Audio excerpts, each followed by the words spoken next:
మనం ఆధునిక భారతదేశ చరిత్రలో భాగంగా అధ్యయనం చేస్తున్న అంశం ఏంటంటే భారతదేశంలో స్వదేశీ చక్రవర్తులు బ్రిటిష్ వాళ్ళతో ఆయా సందర్భాల్లో చేసిన యుద్ధాలు జరిగిన పర్యవసానాల గురించి అధ్యయనం చేస్తున్నాం. విద్యార్థి మిత్రులు ప్రత్యేకంగా గుర్తుపెట్టుకోండమ్మా, వీలైనంత వరకు తెలుగు అకాడమీ పుస్తకాలని అదేవిధంగా ఎన్సీఈఆర్టీ బుక్స్ని చదవండి. మార్కెట్లో దొరికేటటువంటి ప్రైవేటు పుస్తకాల మీద ఎక్కువగా ఆధారపడమాకండి. అవి చదవద్దని నేను అనను, ఓకే, చదవద్దని నేను అనను. కానీ ఎన్సీఆర్టీ బుక్స్ని తెలుగు అకాడమీ బుక్స్ దగ్గర పెట్టుకొని అదేవిధంగా స్కూల్ లెవెల్లో 8th, 9th, 10th బుక్స్ అద్భుతంగా ఉంటాయి. వీలైనంత వరకు మన సోషల్ స్టడీస్ బుక్స్ చదవండి. వాటితో పాటు ఇంకా వీలైతే తెలుగు పుస్తకాలు కూడా చదవండి. మన ఆంధ్రప్రదేశ్ ప్రభుత్వము మన తెలంగాణ ప్రభుత్వం ఇద్దరు ప్రింట్ చేస్తున్నటువంటి తెలుగు పుస్తకాలు ఉంటాయి. అద్భుతంగా తెలుగు రచయితలు తెలుగు కవులు రాసినటువంటి ఎన్నో ఉన్నాయి. అవి చదివినాక మీరే చెప్తారు, తెలియనంత వరకు అజ్ఞానం, తెలిసినంత తర్వాత మొత్తం విజ్ఞానమే అన్నట్టు ఉంటది. ఒక వ్యక్తికి అవగాహన లేనప్పుడు అసంపూర్ణంగా మాట్లాడుతుంటారు. ఒక విషయం తెలిసిన తర్వాత అతని యొక్క ఆలోచనలే మారిపోతుంటాయి. అంత తెలివితేటలుగా మీరు తయారు కావాలనేది నా లక్ష్యం, ఓకేనా. వీటిలో ఎన్సీఆర్టీ బుక్స్ 80% మిస్ కామకండి. ఒకవేళ ఇవన్నీ నా వల్ల కాదనుకుంటే సాధ్యమైనంత వరకు మన వీడియోలని మీరు గమనిస్తూ ఉండండి. ఇదేదో నేను మార్కెట్ చేసుకోవటం కోసమని కాదు. నేను యూట్యూబ్ ఛానల్ పెట్టినప్పటి నుంచి ఏనాడు కూడా, అసలు ఇప్పుడు కాదు, వేరే వాళ్ళకి నేను యూట్యూబ్ ఛానల్ క్లాసులు చెప్పినప్పుడు కూడా ఏనాడు కూడా మీరు సబ్స్క్రైబ్ చేసుకోండి, షేర్ చేయండి అని నేను ఎప్పుడు అనను, ఎప్పుడు అనను. ఎందుకంటే నచ్చితే మీరే చేసుకుంటారు. నేను బలవంతంగా బతిలాడి చేయించేటటువంటి ఆలోచన కానీ అలాంటి నాకు అసలు ఆలోచనే ఉండదు. బాగా గుర్తుపెట్టుకోండి. ఎట్టి పరిస్థితులలో వీటిని వినియోగించుకోవటానికి ట్రై చేయండి. ఇవన్నీ నాకు అమ్ముకునే కదా వచ్చేది కాదు, ఫ్రీగా మీకు వచ్చేటటువంటి క్లాసులు, ఓకేనా. చూడండి, ఈ క్రింది వాటిలో టిప్పు సుల్తాన్ చేయని సంస్కరణ ఇది అన్నాడు, ఓకే. క్రింది వాటిలో టిప్పు సుల్తాన్ చేయని సంస్కరణ. టిప్పు సుల్తాన్ ఎవరు అని ఒక బిట్టు కనపడితే మొత్తం సినిమా మొత్తం మన కళ్ళ ముందు కనపడాలి. టిప్పు సుల్తాన్ అనగానే మైసూరు పరిపాలకుడు, వాళ్ళ తండ్రి హైదర్ అలీ తర్వాత 1782వ సంవత్సరంలో మైసూరు పరిపాలకుడు అయిండు. ఆయన క్యాపిటల్ సిటీ శ్రీరంగపట్నం. ఆయన్ని ఓడించాలని ప్రయత్నం బ్రిటిష్ వాళ్ళు చేశారు. ఎందుకంటే మైసూరు రాజ్యం అద్భుతంగా పాడి పంటలతో విలసిల్లుతున్న ప్రాంతం. మైసూరు మీన్స్ కర్ణాటకలో ఈ రాయచూరు అంతర్వీధి అనే ప్రాంతంలో పంటలు బాగా పండుతాయి. కృష్ణా నది, తుంగభద్ర నది పరివాహక ప్రాంతంలో ఒకప్పుడు మీకు తెలుసు విజయనగర సామ్రాజ్యం కానీ బహమనీ సామ్రాజ్యం కానీ దుమ్మెత్తి పోసుకొని గొడవలు, వంశాలు మారినాయి, రాజ్యాలు మారినాయి, రాజులు మారినా కూడా ఎప్పుడు ఒకే యుద్ధం జరిగేది. అది ఏ ప్రాంతం కోసం అంటే రాయచూరు అంతర్వీధి అనే ప్రాంతం కోసం జరుగుతుండేదని మనం విజయనగర సామ్రాజ్యం కానీ బహమనీ సామ్రాజ్యం పాఠం చదువుతున్నప్పుడు రాజులు ఎవరెవరు మారుతున్నా వరుసగా వచ్చే ఒక యుద్ధం మాత్రం బహమనీ విజయనగర రాజుల మధ్య యుద్ధాలని తరచుగా వస్తుంటాయి. అయితే బ్రిటిష్ వాళ్ళ కన్ను ఆధునిక భారతదేశ చరిత్రలో ఈ మైసూరు మీద పడింది. ఎందుకంటే ఇంకా డెవలప్ అయింది కాబట్టి ఆ ప్రాంతాన్ని సంపాదించాలి అనేది ఒకటి. రెండోది ఏంటంటే హైదర్ అలీ కానీ టిప్పు సుల్తాన్ కానీ బ్రిటిష్ వాళ్ళతో స్నేహం చేయకుండా బ్రిటిష్ వాళ్ళకి బద్ధ శత్రువులైనటువంటి ఫ్రెంచ్ వారితో స్నేహం చేసేవాళ్ళు. ఇది బ్రిటిష్ వాళ్ళకి నిద్ర పట్టకుండా చేసింది. ఈ కారణంతోనే టిప్పు సుల్తాన్ని ఓడించాలని చాలా ప్రయత్నాలు చేశారు. చాలా యుద్ధాలు మీన్స్ వాళ్ళ నాన్న 2 యుద్ధాలు చేసిండు, ఈయన 2 యుద్ధాలు చేసిండు. మొత్తానికి ఆంగ్లేయులకి ఈ మైసూరు పరిపాలకులకి మొత్తం 4 యుద్ధాలు జరిగినాయి. ఆ యుద్ధాల విషయం పక్కన పెడితే టిప్పు సుల్తాన్ చెయ్యని సంస్కరణ ఏదన్నాడు. నూతన కొలతలు ప్రవేశపెట్టిండా, కరెన్సీ ముద్రలో మార్పులు తీసుకొచ్చిందా, భూమి శిస్తు విధానంలో మార్పులు తీసుకొచ్చిందా, ఖగోళ శాస్త్రం క్యాలెండర్లో సంస్కరణలు తీసుకొచ్చిందా అంటే ఆయన ఎన్నో 2 లక్షల గ్రంథాలతో ఓ గ్రంథాలయాన్ని పెట్టించిండు. అది అందరికీ తెలుసు. రెండోది నూతన కొలతలు మెజర్మెంట్స్ ని కొత్త విధానాలు తీసుకొచ్చిండు. రెండోది కరెన్సీ ముద్రణలో కూడా మార్పులు తీసుకొచ్చిండు. ఆయన చెయ్యని ఒకే ఒక్క సంస్కరణ ఏదన్నా ఉందా అంటే భూమి శిస్తు విధానంలో ఆయన ఎలాంటి మార్పులు చేయలేదు. ఎందుకంటే అప్పటికే ఆ ఏరియాలో విజయనగర చక్రవర్తుల పాలనా కాలం నుంచి ఒక క్రమబద్ధమైనటువంటి భూమి శిస్తు విధానాన్ని భూ సంస్కరణలు చేశారు కాబట్టి బహుశా అంతకంటే గొప్ప సంస్కరణలు ఇక చేయలేనేమనుకున్నాడో ఏమో ఒకటి. దాని మీద ఆయనకు కాన్సన్ట్రేషన్ చేయలేదు. ఆ ఏరియాలో అప్పటికే పాలెగారులు అనేటటువంటి వాళ్ళు భూస్వాములు ఉండటం వల్ల, వాళ్ళు ఎక్కువ మంది హిందువులు ఉండటం వల్ల ఇస్లాం చక్రవర్తి అయిన నేను ఆ పరిపాలన మార్పులు ఏమైనా చేస్తే అవి సఫలమైతే పర్లేదు, విఫలమైతే మళ్ళీ వ్యతిరేకత వస్తుంది అనుకుందో ఏమో, దాని మీద మాత్రం నేను ఎక్కువ కాన్సన్ట్రేషన్ చేయలేదు. ఇకపోతే ఆయన 2 లక్షల గ్రంథాలయాలు పెట్టించిందనేది అందరికీ తెలిసిన విషయమే, మీకు తెలుసని నేను అనుకుంటున్నాను. 4వ ఆంగ్లో మైసూరు యుద్ధంలో టిప్పు సుల్తాన్ని లార్డ్ వెల్లస్లీ టైంలో ఆయన ఓడించి చంపారని చెప్తారు. నిజం చెప్పాలంటే టిప్పు సుల్తాన్ 4వ ఆంగ్లో మైసూరు యుద్ధంలో చంపలేదని ఇటీవల జరిగిన పరిశోధనలో తెలిసినాయి. ఎందుకంటే యుద్ధంలో ఆయన్ని చంపినట్టుగా ఆయన శవాన్ని పరిశీలించినటువంటి వాళ్ళు తర్వాత చెప్పిన విషయం ఏంటంటే, టిప్పు సుల్తాన్ 4వ మైసూరు యుద్ధంలో చనిపోయినట్టుగా చరిత్రలో రాయించారు. కానీ అసలు విషయం ఏంటంటే, టిప్పు సుల్తాన్ దగ్గర 2 లక్షల గ్రంథాలతో అతిపెద్ద గ్రంథాలయాన్ని మెయింటైన్ చేస్తాడు. బ్రిటిష్ వాళ్ళు టిప్పు సుల్తాన్ని ఆ గ్రంథాలన్నీ ఇవ్వమని చెప్పి ఒత్తిడి చేశారు. ఎందుకంటే ఆ గ్రంథాలన్నింటినీ కూడా ఇంగ్లాండ్ దేశానికి తీసుకువెళ్ళి ఇంగ్లాండ్ లో వాటిని ట్రాన్స్లేషన్ చేపించి వాళ్ళకి ఉపయోగపడేటట్టుగా మలుచుకుందాం అనుకున్నారు. మార్చుకొని లేదా మలుచుకోవటం అనుకొని టిప్పు సుల్తాన్ మీద ఒత్తిడి చేశారన్నారు.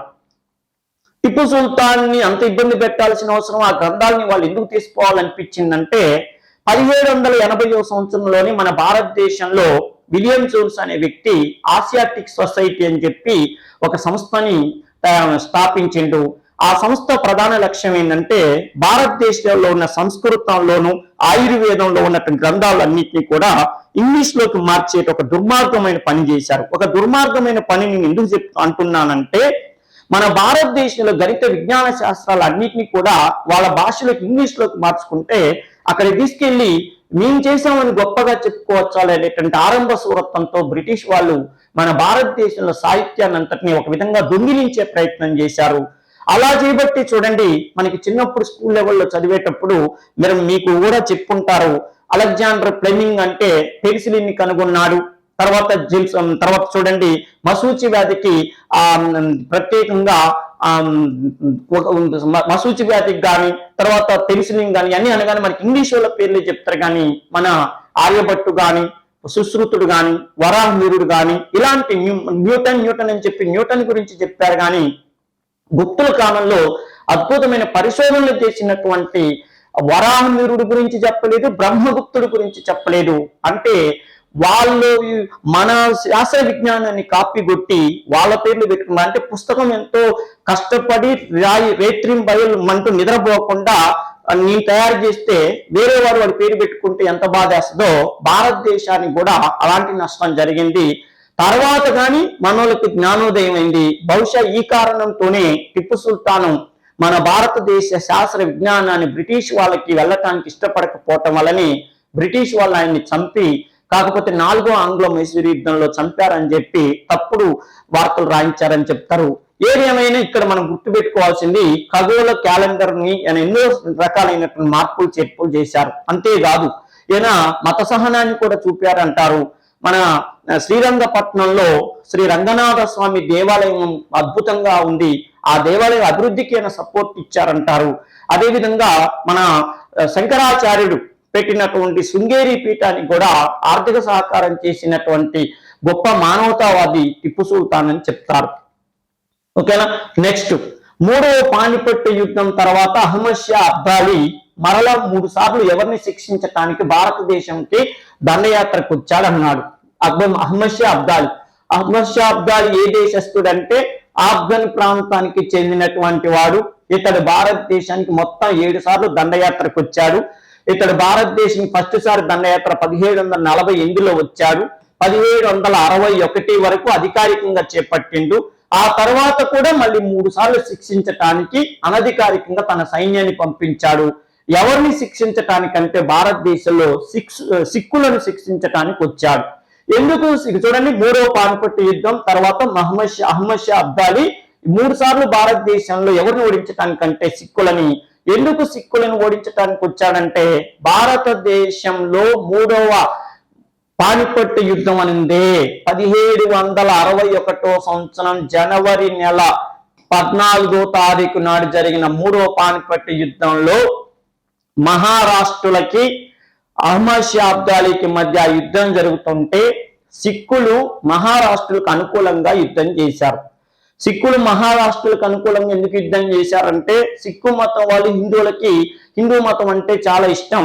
ఇక మహారాష్ట్ర అంటే హిందూ పాదుషాహి, అసలు ఈ దేశాన్ని హిందూ రాజ్యంగా తీర్చిదిద్దాలని కలలు కన్నటువంటి వ్యక్తులు మహారాష్ట్రలో. మీకు బాగా తెలుసు చావా సినిమా ఇవన్నీ కూడా మనం చూస్తే భారతదేశంలో హిందూ మతాన్ని డెవలప్ చేయడానికి తమ ప్రాణాలను కూడా లెక్క చేయటంగా ప్రయత్నం చేసినటువంటి వాళ్ళలో మహారాష్ట్ర ముందు వరుస ఉంటారు. తర్వాత సిక్కులు అనే వాళ్ళు. వీళ్ళు ఎదిరించడంతో కక్ష తీర్చుకోవటం కోసం 3 సార్లు వచ్చారని చెప్తారు. నెక్స్ట్ 1798లో లార్డ్ వెల్లెస్లీ హైదరాబాద్ నిజాంతో సైన్య సహకార ఒప్పందం కుదుర్చుకోవటంలో ముఖ్య ఉద్దేశం ఏంటన్నాడు. ఇది ఎన్నోసార్లు వచ్చింది, మళ్ళీ మళ్ళీ వస్తూనే ఉంటది. ఎన్నిసార్లు అయినా దీని గురించి నేను చెప్తూనే ఉంటాను. ఎందుకంటే ఇది ఇండియన్ హిస్టరీ జాబితాలో కానీ, మన ఆంధ్రప్రదేశ్ చరిత్ర జాబితాలో కానీ, మన తెలంగాణ చరిత్రలో కానీ నిజాం నవాబులు అనేది లేకుండా ఉండదు, సైన్య సహకార ఒప్పందం అనేది లేకుండా ఉండదు, 1798వ సంవత్సరం అనేది లేకుండా ఉండదు. చూడండి, సైన్య సహకార ఒప్పందం నిజాంతో కుదుర్చుకోవటంలో ముఖ్య ఉద్దేశం ఏంటన్నాడు. స్వదేశీ చక్రవర్తులు బానిసలుగా చేయటం కోసమా అంటే అది పక్కన పెడదాం. నిజాం నవాబును మరాఠా పరిపాలనతో కలవనీయకుండా చేయటానికా అంటే అది పక్కన పెడదాం. భారతదేశంలో ఫ్రెంచ్ వారిని దెబ్బతీయాలన్న ప్రధాన ఉద్దేశం ఏంటంటే ఇది అసలైన కారణం. ఎందుకంటే భారతదేశంలో బ్రిటిష్ వారికి ప్రధాన శత్రువు అని నేను పదే పదే చెప్తున్నా ఫ్రెంచ్ వాళ్ళు. మీకు డౌట్ రావచ్చు, భారతదేశానికి ఫ్రెంచ్ వాళ్ళతో పాటు పోర్చుగీస్ వాళ్ళు వచ్చారు, డచ్ వాళ్ళు వ్యాపారానికి వస్తే ఫ్రెంచ్ వాళ్ళంటేనే ఇంగ్లీష్ వాళ్ళకి ఎందుకంత బద్ధ శత్రుత్వం అంటే పోర్చుగీస్ వాళ్ళు వ్యాపారం కోసం వచ్చి యేసుక్రీస్తు మత ప్రచారం చేసుకుంటూ వ్యాపారాన్ని నిర్లక్ష్యం చేశారు. బ్రిటిష్ వాళ్ళకి వీళ్ళ మీద కోపం లేదు, ఎందుకంటే వ్యాపారం మీద వాళ్ళు కాన్సన్ట్రేషన్ చేయట్లేదు కాబట్టి. ఇంకా డచ్ వాళ్ళు అంటారా, వాళ్ళు ఇండియాకి ఇండోనేషియాకి ఒకేసారి వ్యాపారం రాజ్యాన్ని విస్తరింపజేసుకుంటే ఎప్పుడైతే 1623లో అంబయానా ఉదంతం జరిగిందో డచ్ వాళ్ళు ఇండియాలో నామమాత్రంగా వ్యాపారం చేసుకుంటూ వాళ్ళ కాన్సన్ట్రేషన్ అంతా కూడా ఇండోనేషియా మీదనే పెట్టారు. అందువల్ల వాళ్ళతో శత్రుత్వం డచ్ వాళ్ళ మీద ఎక్కువగా లేదు. ఇక ఇంగ్లీష్ వాళ్ళకి ప్రధాన శత్రువులు ఎవరంటే లాస్ట్ గా వచ్చిన అత్యంత ఎక్కువ కీలక పాత్ర పోషించిన వాళ్ళు ఫ్రెంచ్ వాళ్ళు. లాస్ట్ అని ఎందుకంటున్నానంటే అందరూ వచ్చిన తర్వాత 1664లో ఫ్రెంచ్ ఈస్ట్ ఇండియా కంపెనీ అనే పేరుతో వచ్చారు ఈ ఇంగ్లీష్ వాళ్ళు, ఈ ఫ్రెంచ్ వాళ్ళు. వీళ్ళు ఇంగ్లీష్ వాళ్ళు ఏం చేస్తే వాళ్ళు అది చేసేవాళ్ళు. వాళ్ళకి మన ఇండియాలోనే కాదు శత్రుత్వం, ప్రపంచంలో ఇంగ్లీష్ వాడు ఎక్కడికి వెళ్తే ఫ్రెంచ్ వాడు అక్కడికి వెళ్ళింది.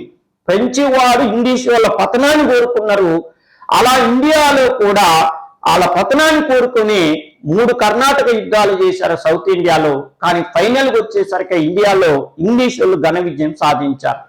అయినా ఇంగ్లీష్ వాళ్ళు ఏం చేశారు, సానుభూతితో మీరు మా ఎంత శత్రువులైనా మీరు కూడా ఐరోపా ఖండం వాళ్ళే కాబట్టి మీకు 4 ఏరియాలు ఇస్తున్నాం బిడ్డ, పాండిచ్చేరి, మాహే, కరైకాలు, యానాం, మన ఆంధ్రాలో ఉన్న యానాం.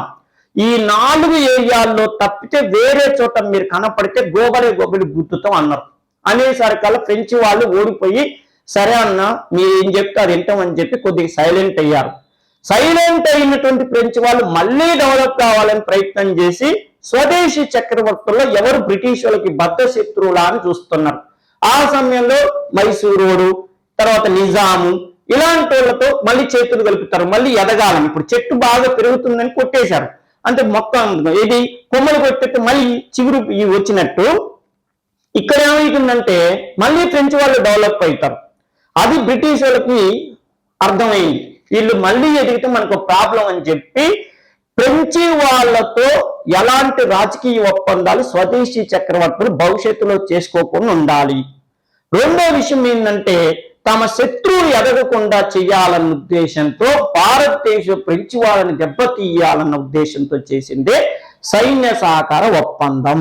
ఇది హైదరాబాద్ నిజాంతో అని అక్కడ క్వశ్చన్ పెట్టిండు. అసలు భారతదేశంలో సైన్య సహకార ఒప్పందాన్ని వెల్లెస్లీ తీసుకొచ్చింది దేశం మొత్తంలో ఉన్న చక్రవర్తుల మీద. కాకపోతే ఫస్ట్ సంతకం పెట్టినాడు మన నిద్రమ్మకోడు. ఓకే, ఈ నిజాం అలీ ఖాన్ అనేవాడు సంతకం పెట్టిండు. ఇంకోటి బాగా గుర్తు పెట్టుకోండి, సైన్య సహకార ఒప్పందంలో సంతకం చేస్తే ఫస్ట్ ఫాలో కావలసిన నిబంధన ఏంటంటే ఇంగ్లీష్ వాళ్ళ బద్ధ శత్రువులతో స్నేహం చేయకూడదు. ఇప్పుడు మీకు అర్థమై ఉంటుంది. ఇంగ్లీష్ వాళ్ళ బద్ధ శత్రువులు ఎవరు? ఫ్రెంచి వారిని దెబ్బ కొట్టాలని ఇది చేశారని గుర్తుపెట్టుకోండి. Lord Wellesley. అర్థమైనా? మీకు చాలా సార్లు చెప్పాను, మొఘలు చక్రవర్తి అక్బర్ ఎంత తెలివైనోడో లార్డ్ వెల్లెస్లీ అంత తెలివైనోడు. అక్బరు మొఘలు సామ్రాజ్యాన్ని బాగా ఒక మహావృక్షంగా ఎదిగేటట్టు చెయ్యాలంటే రాజపుత్రుల సపోర్ట్ ఉండాలని చెప్పి రాజపుత్రుల్ని ప్రేమించిండు, కౌగిలించుకుండు, వాళ్ళ బిడ్డల్ని పెళ్లి చేసుకుండు. దానివల్ల ఏమైందో చూడండి. అక్బర్ మొఘల్ సామ్రాజ్యం దేదీప్యమానంగా వెలుగొందింది. మాన్సింగు, తోడర్మల్లు, భగవాన్ దాసు, తులసీదాసు ఒక్కొక్కడు ఒక్కొక్క రంగంలో ఆల్రౌండర్లు కదా. అలాంటి వాళ్ళు అక్బర్కి సేవ చేశారంటే దానికి కారణం రాజపుత్ర విధానం. అలాగే లార్డ్ వెల్లెస్లీ తీసుకొచ్చిన సైన్య సహకార పద్ధతి అనేటటువంటిది బ్రిటిష్ వాళ్ళకి గొప్ప ఆయుధమైంది. అందుకని లార్డ్ వెల్లెస్లీని భారతదేశంలో బ్రిటిష్ గవర్నర్ జనరల్లో చాలా ప్రధానమైన వ్యక్తుల్లో ఒకటిగా చెప్తారు. Warren Hastings, Lord Wellesley, William Bentinck, Dalhousie గవర్నర్లలో బెస్ట్ క్యాండిడేట్లు. ఓకే, నెక్స్ట్ హైదరాబాదు సంస్థానానికి విదేశీ దాడుల నుంచి రక్షణ కల్పిస్తామనే హామీ మీద సైన్య సహకార ఒప్పందం సంతకం చేయించారు. అయితే ఇది అంతర్గత పరిపాలనలో హైదరాబాద్ పై చూపిన ప్రభావం ఏంటి? నేను ప్రతిదానికి ఒక లింకు కలుస్తుంది చూడండి. ప్రతి ప్రశ్నకి ఇందాకేమో హైదరాబాద్ నిజాం చేసుకున్నాడు సైన్య సహకార ఒప్పందం, లార్డ్ వెల్లెస్లీ తీసుకొచ్చింది అన్నాం. ఇప్పుడు ఈడ ప్రశ్న చూడండి. హైదరాబాదు పరిపాలకుడు ఈయనతో ఎందుకు సంధి చేసుకున్నాడు? దీనివల్ల హైదరాబాదు చక్రవర్తికి లాభం జరిగిందా నష్టం జరిగిందా అని అంటాడు. అంటే చూడండి, నిజాంకి స్వదేశీ రాజుల నుంచి ఎలాంటి భయం లేకుండా చేసింది. ఈ ఒప్పందాన్ని నిజాం ఒప్పుకోవటం హైదరాబాద్ సంస్థానం తన సార్వభౌమాధికారాన్ని కోల్పోయి ఆంగ్లేయులకు ఒక వలస రాజ్యంగా మిగిలిపోయింది. హైదరాబాద్ అభివృద్ధి చెందింది. హైదరాబాద్ లో మత మార్పులు జరిగాయంటే హైదరాబాద్ నిజాం స్వదేశీ చక్రవర్తుల నుంచి ప్రమాణం లేకుండా పోయిందనేది తప్పు. హైదరాబాదు అభివృద్ధి కోల్పోయిందే ఈ చట్టం చేపట్టి, ఈ హామీ చేపట్టి. హైదరాబాద్ మత కలహాలకి మత మార్పులకి అసలు ఈ సంబంధం, ఈ సైన్య సహకార ఒప్పందమే సంబంధం లేదు. మరి ఏంటంటే ఇక చూడండి, ఈ ఒప్పందాన్ని నిజాం ఒప్పుకోవటం వల్ల హైదరాబాద్ సంస్థాన సార్వభౌమాధికారాన్ని అంటే స్వతంత్రంగా నిర్ణయం తీసుకునే అవకాశాన్ని కోల్పోయిందంటే అది సైన్య సహకార ఒప్పందమే. అంతేకాదు, భారతదేశంలో బ్రిటిష్ ఈస్ట్ ఇండియా కంపెనీకి స్వదేశీ చక్రవర్తులు ఒక బానిసలుగా, ఒక కీలు బొమ్మలుగా, ఒక తోలు బొమ్మల్లాగా ఉండిపోయినటువంటి చట్టం లేదా విధానం ఏదంటే సైన్య సహకార ఒప్పందం. అందుకని చూడండి, డేటుతో సహా చెప్తున్నా 1800 అక్టోబర్ 12. నేను ఎన్నోసార్లు చెప్పాను, 1800 అక్టోబర్ 12 నుంచి మన తెలుగు ప్రాంతం లేదా మన నిజాం ప్రాంతం లేదా మన ఆంధ్ర ప్రాంతం అనొచ్చు, మన దట్ట మండలాలు, రాయలసీమ కావచ్చు, బ్రిటిష్ వాళ్ళకు ఒక సామంత రాజ్యంగా ఉండిపోయిన సంవత్సరం ఏదో డేట్ అంటే 1800 అక్టోబర్ 12. దీని ప్రకారం హైదరాబాదు సంస్థానంలో ఏ నిర్ణయం తీసుకోవాలన్నా రెసిడెంట్ అనే వ్యక్తి ఒకడు వస్తాడు. ప్రకాష్ రాజు లాంటి వస్తాడు. నేను మనార్క్ అనేవాడు. ఈ రెసిడెంట్ పదవీ కాలం 5 సంవత్సరాలు. ఓకే, ఈ రెసిడెంట్ ఏం చెప్తే వాళ్ళని ఆ చట్టం చేయాలి వాళ్ళు. విషయం ఏంటంటే అటెండర్ దగ్గర నుంచి హైదరాబాద్ సంస్థానానికి ప్రధానమంత్రి అంటే దివాన్ అంటారు ప్రధానమంత్రి వాళ్ళు, ఆ దివాన్ని నియమించే అధికారం అంతా కూడా రెసిడెంటే చూసుకోవాలి.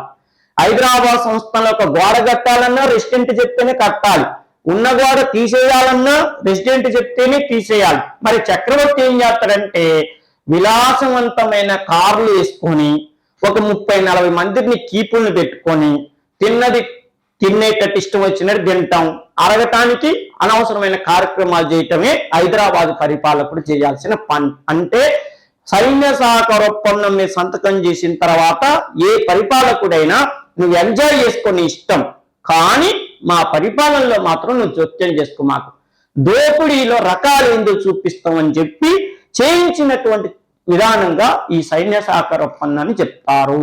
ఓకేనా? నెక్స్ట్ ఇక చూడండి, భారతీయ పరిశ్రమలను ధ్వంసం చేయడానికి ఆంగ్లేయులు చేపట్టిన అత్యంత ముఖ్యమైన చర్య ఏది అన్నాడు. వాళ్ళ లక్ష్యమే ఇదే, భారతదేశ పరిశ్రమలను ధ్వంసం చేయటం. ఓకే, ధ్వంసం చేయటానికి ఆంగ్లేయులు చేపట్టిన అత్యవసర ముఖ్యమైన చట్టం ఏంటంటే భారతీయ పరిశ్రమలకు రక్షణ కల్పించకపోవడం, భారతీయ పరిశ్రమలపై ఆర్థిక ఆంక్షలు విధించడంతో పాటు మార్కెట్ను దెబ్బతీయటం, నెక్స్ట్ దేశంలో స్వేచ్ఛా వ్యాపారాన్ని ప్రోత్సహించటం, భారతీయ ముడి పదార్థాలను తరలించటం అన్నాడు. అంటే చూడండి, భారతీయ పరిశ్రమలను ధ్వంసం చేయడానికి ఆంగ్లేయులు చేపట్టిన అత్యంత ముఖ్యమైన చర్య అన్నాడు.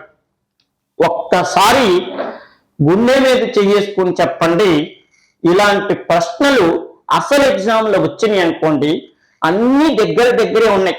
ఓకే, ఒకదానితో ఒకదానికి లింక్ ఉన్నాయి. మనం ఆ టైంలో ఖచ్చితంగా ఆన్సర్ చేయగలుగుతామా అంటే నిజాయితీగా ఒప్పుకొని మీరు చెయ్యలేరు. ఎందుకంటే హిస్టరీలో ఈ బిట్టు కాకపోతే ఇంకో బిట్టు చేద్దామన్నా అవి కూడా 4 ఉంటాయి. ఈ మధ్య డైరెక్ట్ గా ప్రశ్న అడిగే విధానం పోయింది.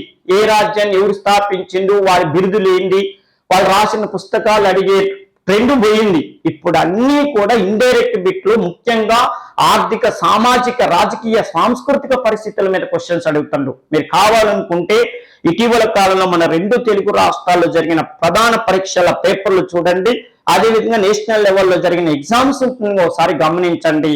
ఎట్టి పరిస్థితుల్లో డైరెక్ట్ బీట్ ఏదో చిన్న ఎగ్జామ్స్ కి నాకు తెలియదు, కానీ ప్రధానమైన ఎగ్జామ్స్ కి అన్ని కూడా ఇట్లనే అడుగుతున్నాడు. ఒక బిట్టు రాకపోతే ఇంకో బిట్టు చేద్దాం అంటే 3 బిట్లు కనుక ఇలాంటి తగిలినాయి అంటే చాలు, మన ఆలోచన అంతా మారిపోద్ది.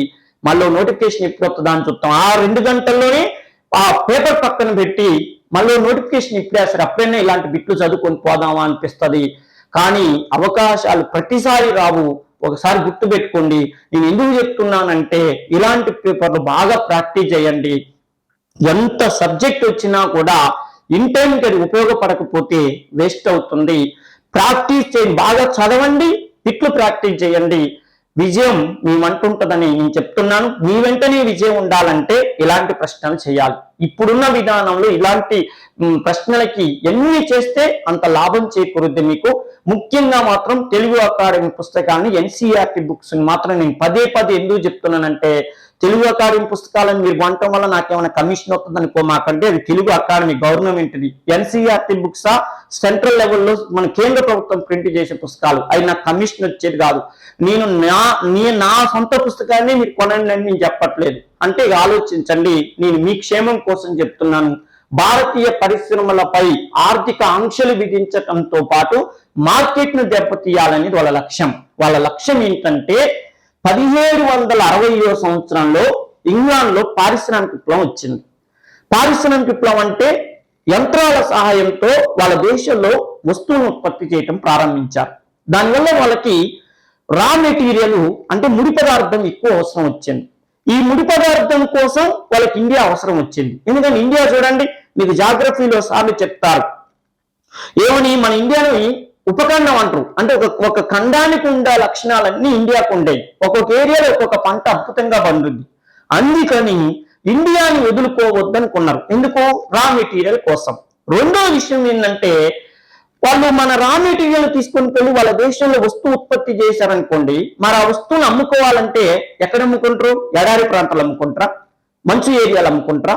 లేదు, జనం ఎక్కడుంటే అక్కడ అమ్ముకోవాలి. అంటే అప్పటి నుంచి ఇప్పటి వరకు ప్రపంచంలో డామినేషన్ చేసే దేశాలు జనాభాలో 2, ఒకటి చైనా, ఇండియా. చైనా వాడు వస్తే గోగలే గుద్దుతున్నాడు, అసలు వాళ్ళ దేశానికి రాని అన్నాడు వేరే దేశం వాళ్ళని. మా దేశంలో ఏం కావాలో మాకున్నాయి, మీరెవరు రావటానికి అన్నారు.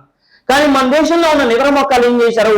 వాళ్ళలో వాళ్ళు తనుకొని ఇదో బ్రిటిష్ వాళ్ళని మన దేశంలో స్థిరపడేటట్టు చేశారు. దీనివల్ల జరిగినటువంటి నష్టం ఏంటంటే, వాళ్ళ దేశంలో తయారైన వస్తువులని అమ్ముకోవటానికి కూడా మన దేశాన్ని వాడుకున్నారు. అంటే ముడి పదార్థాలు ఇండియా నుంచే వెళ్తాయి ఎక్కడికి? ఇంగ్లాండ్కి. మళ్ళీ ఇంగ్లాండ్ లో తయారైన వస్తువులని మళ్ళీ ఇండియాకి తీసుకొస్తారు. అంటే ఇండియా వాళ్ళకొక ఎలా తయారైందంటే, ఇంగ్లాండ్ దేశానికి ఇండియా అనేటటువంటిది ఒక ఆర్థిక పరిభాష. మీకు ఎకనామిక్స్ ఉంటది కదా, ఎకనామిక్స్ లో మీకు సార్ చెప్తారు విపణి వీధి అంటారు. మార్కెట్ అని మన ఇంగ్లీష్ లో చెప్పేది ఉంటది, దాని అచ్చమైన ఆర్థిక పరిభాషలో చెప్పాలంటే విపణి వీధి అంటారు. మన భారతదేశాన్ని బ్రిటిష్ వాడు ఒక విపణి వీధిగా వాడుకున్నాడు 1760 సంవత్సరం నుంచి. భారతీయ పరిశ్రమకు ఆర్థిక ఆంక్షలు విధించటం. భారతీయ పరిశ్రమకు ఆర్థిక ఆంక్షలు ఏంటంటే ఎంత దుర్మార్గంలో చూడండి. ఇప్పుడు బ్రిటిష్ వాడు ఉంటే రాయి తీసుకుని ఏది ఇండియాలో తయారైన ఒక వస్తువుని మనవాడు ఇంగ్లాండ్ లో అమ్ముకుందాం అనుకున్నాడు అనుకో, ఇండియా నుంచి మన వస్తువు ఇంగ్లాండ్ వెళుతుంటే 50% మనం ట్యాక్స్ పే చేయాలంట. ఒక వస్తువు మన ఇండియా నుంచి వాళ్ళ దేశానికి వెళ్తే మనవాడు 50% ట్యాక్స్ వసూలు చేయాలి, కట్టిపోవాలి. అంటే ఒక వస్తువు 100 రూపాయలు పెట్టింది అనుకోండి, 50 రూపాయలు కట్టిపోవాలి. ఇక నాకు వచ్చేది ఎంత అండి? 50 రూపాయలు. అది వాడు కొంటే 50 వస్తుంది. అదే చూడండి, ఇంగ్లాండ్ వాడు వాడి దేశంలో ఏదైనా వస్తువు తయారు చేశాడు అనుకోండి, మన ఇండియాకి మాత్రం 0 ట్యాక్స్. ఇండియాకి యథేచ్ఛగా రావచ్చు. ఎంత దుర్మార్గం అండి. రాయి తీసుకొని కొట్టాలని మరి కొట్టబుద్ధి కాదు చెప్పండి. మన ఇండియాలో తయారైన వస్తువు వాళ్ళ దేశం అమ్ముకోవాలంటేనో మనం 50% ట్యాక్స్ కట్టాలంట. వాళ్ళు ఇంగ్లాండ్ లో తయారైన వస్తువు మన దేశం అమ్ముకోవాలంటేనో 0 ట్యాక్స్ అంట. ఇలాంటి దుర్మార్గాలు చేసి మన భారతదేశ పరిశ్రమలని నిలవనీడ లేకుండా చేశారు బ్రిటిష్ వాళ్ళు. అదేవిధంగా వాళ్ళ వస్తువులను మన దేశం విపరీతంగా అమ్ముకునేటట్టు చేశారు. ఇది పారిశ్రామిక విప్లవం తర్వాత జరిగింది. నెక్స్ట్, కింది వాటిని జతపరచని అన్నాడు. తిరుగుబాటు ప్రాంతం అణచివేసిన వారు. అది చూడగానే ఎమ్మటి గుర్తుకొస్తుంది 1850 సిపాయిల తిరుగుబాటు. ఓకే, ఇక చూడండి, ఢిల్లీలో, కాన్పూర్ లో, లక్నోలో, అర్రా బీహార్ లో సిపాయిల తిరుగుబాటు జరిగింది. ఇంకా చాలా జరిగింది. ఇక్కడ ఇచ్చింది ఈ 4. ఎవరెవరు అణచివేశారు అంటాడు. అంటే చూడండి, ఢిల్లీలో సిపాయిల తిరుగుబాటు అనేటటువంటిది ఎవరు అణిచేశారంటే జాన్ నికల్సన్. ఈ సమయంలో ఆయన చంపేశారు, మీకు తెలుసు. ఢిల్లీలో సిపాయిల తిరుగుబాటు జరుగుతున్నప్పుడు సిపాయిలందరూ పెద్ద ఎత్తున వెళ్లి ర్యాలీ తీస్తుంటే జాన్ నికల్సన్ తన అధికారులను, తన పోలీసులు, ఆర్మీని పెట్టుకొని గొడవ చేస్తే మనోళ్ళు పోయి ఆయన వేసి పడేశారు. అందుకని చూడండి, మీరు చదువుతారు, సిపాయిల తిరుగుబాటులో ఢిల్లీలో హత్యకు గురైనటువంటి బ్రిటిష్ సేనాపతి లేదా సైనికుడు ఎవరయ్యా అంటే జాన్ నికల్సన్ అంటారు, ఇతడు. నెక్స్ట్, కాన్పూర్ లో కొలిన్ కాంపబెల్. ఓకే, కొలిన్ కాంపబెల్ అనే వ్యక్తి సిపాయిల తిరుగుబాటుని అణిచివేసిండు. కాన్పూర్ ఢిల్లీతో ఇక్కడ వరుస క్రమంలో ఎందుకు పెట్టినమో తెలుసా? ప్రతిదానికి ఒక లెక్క ఉంటది. ఢిల్లీ తర్వాత సిపాయిల తిరుగుబాటు ఎక్కువగా జరిగిన ప్రాంతం ఏదంటే కాన్పూరే. ఓకే, అదేవిధంగా ఢిల్లీ తర్వాత బ్రిటిష్ సైనికులని బాగా చంపిన ప్రాంతం కూడా కాన్పూరే. కాన్పూర్ లో నానా సాహెబ్ సిపాయిల తిరుగుబాటుకు నాయకత్వం వహించాడు. ఆయన తిరుగుబాటును అణచివేయడానికి ప్రత్యేకంగా నియమించబడిన వ్యక్తి ఎవరయ్యా అంటే కొలిన్ కాంపబెల్.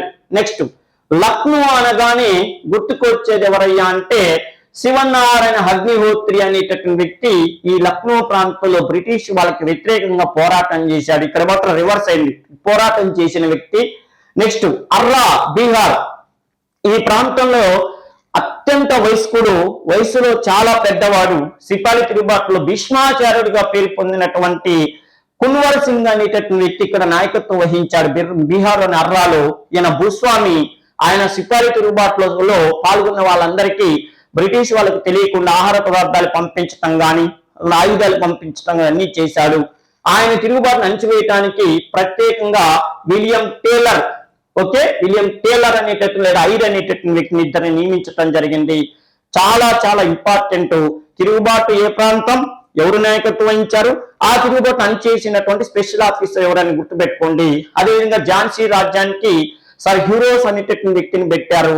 ఇలా ఇంకోటి ఏంటంటే ఒక ఏరియాలో ఒక అధికారి ఉంటే ఆయన వేరే ప్రాంతానికి పోవడని కాదు, ఇక్కడ తిరుగుబాటు అణిచేసి మళ్ళీ వేరే ప్రాంతానికి కూడా పోయారు. ఉదాహరణ చూడండి, కొలిన్ కాంపబెల్ ఇక్కడ మనకి ఏ తిరుగుబాటు అణిచేసింది అన్నాం? కాన్పూర్ లో తిరుగుబాటు అణిచేసింది అన్నాం. కాన్పూర్ తో పాటు కొలిన్ కాంపబెల్ ప్రత్యేకంగా లక్నో బేగం హజరత్ మహల్ అనేటటువంటి ఆవిడ తిరుగుబాటుని కూడా ఆయన అణచివేసిండు. అది ప్రత్యేకంగా గుర్తుపెట్టుకోండి, ఓకేనా? ఇది దీనికి సంబంధించిన విషయం. ఇంకో ముఖ్యమైన విషయం ఏందయ్యా అంటే బీహార్ లో కున్వర్ సింగ్ అనేటటువంటి వ్యక్తి ఆ వయసులో చాలా పెద్దవాడని చెప్పాను. ఎన్ని భీష్మాచార్యుడు అనే పేరుతో కూడా మనం చెప్పుకున్నాం. ఇది గుర్తుపెట్టుకోవాలి. రెండో విషయం ఏంటంటే సిపాయిల తిరుగుబాటు అన్నిటికీ అసలు వీళ్ళందరూ ఎవరు ఇప్పుడు మనం చెప్పుకున్న వీళ్ళందరూ కూడా కింది స్థాయి అధికారులు. అంటే వీళ్ళ ముగ్గురు కింది స్థాయి అధికారులు. వీళ్ళని మళ్ళీ మేనేజ్ చేసిన స్పెషల్ ఆఫీసర్ ఎవరయ్యా అంటే జాన్ హడ్సన్.